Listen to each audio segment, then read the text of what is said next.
এইভাবে মাংস কোবাকুবি দেখে ভুল কইরেন না যে এটি কোরবানির ঈদ, অর্থাৎ ঈদুল আজহার ঈদ। গ্রামে দিন দিন এত পরিমাণ যে মাংস সমুতির পরিমাণ বাড়ছে যা বলার মতো না। রোজার ঈদের সামনে কোরবানির ঈদে যে পরিমাণ গরু কোরবানি দেওয়া হয় তার চাইতে বেশি এখন এই রোজার ঈদের সামনে মাংসর জন্য যে সমতি করা হয় সেগুলো গরু কোরবানি দেওয়া হয়, সেগুলো গরু জবাই করা হয়। সেইটিরই ধারাবাহিকতায় আমরাও একটা সমিতি করেছি 100 সদস্য বিশিষ্ট।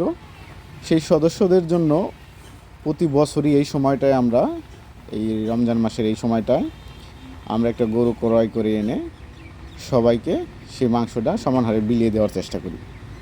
সেটিরই ধারাবাহিকতা এই বছর হচ্ছে। আমরা বিগত 4 বছর যাবত আর কি এটা করে আসতেছি।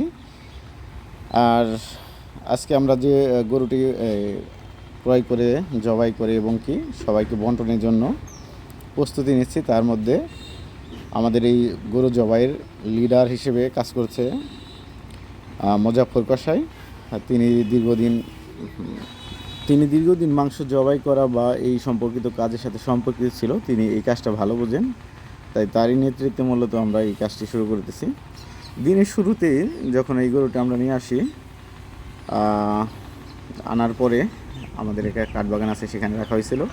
সেখান থেকেই আমাদের কয়েকজন সদস্য সবাই একসাথে গরুটা জবাইয়ের কাজ করে, তারপরে ছোলাছুলির কাজ করে। যেমন মামুন আছে, লিটন আছে, মুজাফফর কসাই আছে, তারপরে আমাদের খালু আছে একজন, তারপরে নূর ইসলাম তাওই আছে, মিরন মামা আছে, আমি ছিলাম, মিঠু ভাই ছিল, এরকম আমাদের মামি ছিল, আমার খালা ছিল, আর কয়েকজন সাথে থেকে মূলত টোটাল কাজটি সম্পন্ন করা হয় আর কি। তো এর মধ্যে কোবাকুবির দায়িত্বটা লিটন এবং কি মিরন মামা নিয়েছিল, কারণ তারা ভালো চাপাটি চালাতে পারে। আর এদিকে নূর ইসলাম তাওই মাংসগুলো ছুটিয়ে দিচ্ছিল, আমি ধরে ধরে রাখতেছিলাম জানি সহজ হয় তার কাজটি করতে আর কি। এদিকে মাথার কাজটি মূলত আমাদের কসাই সাহেব নিজেই দায়িত্ব নিয়েছিল সুন্দর করে সারানোর জন্য, আমি তাদের সাথে হেল্প করতেছিলাম।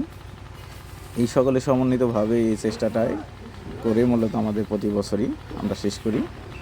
এই কাজটি করার মাঝে অন্যরকম একটা আনন্দ আছে, কারণ আমি খুব ব্যস্ত থাকি, তারপরেও এই সময়টা আমি বের করেছিলাম।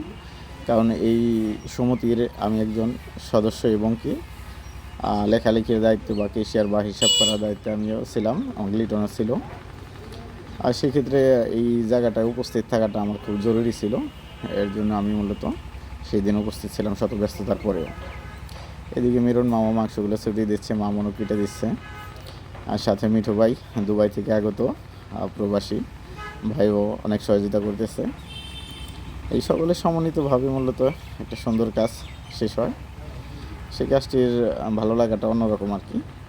এরকম একটা পরিবেশ সবসময় সবাই চায় অবসর সময়টা আর কি।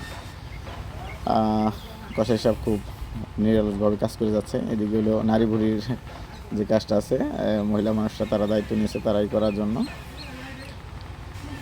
অবশেষে সেই মাইন্দ্রক্ষণ সকলকে বন্টন করে দেওয়ার জন্য প্রস্তুতি চলছে। আমাদের 100 সদস্য প্রত্যেকে 1 কেজি করে দিলেও 100 কেজি মাংস লাগবে, সে উদ্দেশ্য করে আমরা মাপামাপির কাজ করতেছি এখন আর কি। সবাই ভালো থাকবে।